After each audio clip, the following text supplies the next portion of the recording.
I came to college, St. Stephen's College, as a very pro-American person, but also very conscious of the national problem that were happening. Remember, 67 there was a Bihar famine, and I passed out my college school in 68, and I had gone to Bihar to look. So I saw the tragedy. At that time, the unemployment was at the highest level, and there were lots of problems there. 65 war had happened, and 60 the drought had happened. So therefore, the fact that the country was in acute trouble, acute problem, was very evident to us. In the college, then we met a few people.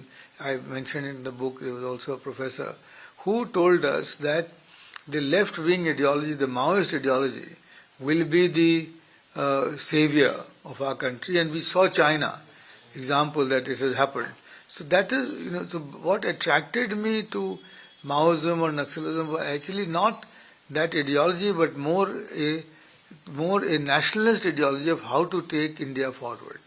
And that is what attracted me, and that is why I got, I joined the group. And then some of the brightest people in St. Stephen's College, we all became Naxals, and then we left college. And some of us went off to Bihar, and I myself included. And, we ran away. But before going to Bihar, we also started taking part in the textile mill strikes. There was a Birla mill here, and there was this Swatantra Bharat mill here. We were working with the workers, etc., etc. And, but in Bihar, I came face to face with reality.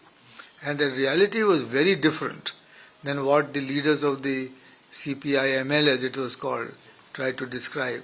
And, they had said that the Red Army was marching and this and that. All that was a pack of lies.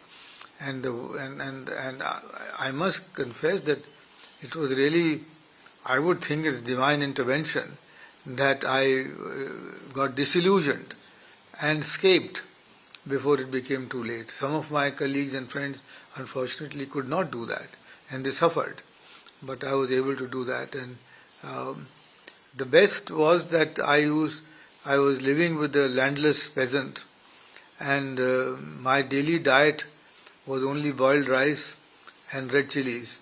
That was but it was winter, so I used to sleep on the straw.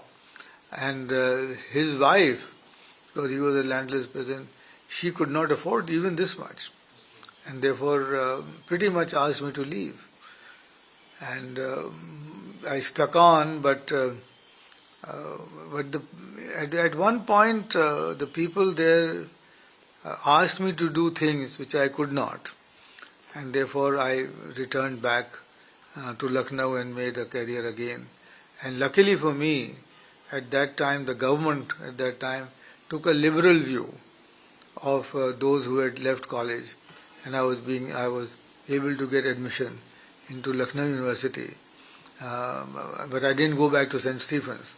But then studied and made my career in Lucknow University, did my BA, MA, PhD, and then went to Oxford. So that's bottom line, Vijay, is that all of us who were in St. Stephen's College and who joined the Naxal movement were imbued, were actually completely motivated by a nationalist ideology and not really the leftist ideology. We wanted our country to progress, and which is why we did what we did. Now, we did not realizing that was not the right way to do it. Please get out of it as soon as you can, because it's a false ideology, it's a godless ideology, it's an ideology which makes a mockery of our own traditions and of our own very high levels of past achievements. And it's an ideology which has been imported, if you like, from Europe, Marx and Lenin, or from China, Mao. It is not suited at all to India. It's not suited to humanity. It's an inhuman ideology because it calls for mass killings and this and that. And for me, the biggest problem with that ideology today is that it denies the existence of the divine. And I know from my experience now for the last 30 years that there is divinity, and that divinity exists in each one of us. So it is better to discover that rather than to continue to pursue this ideology.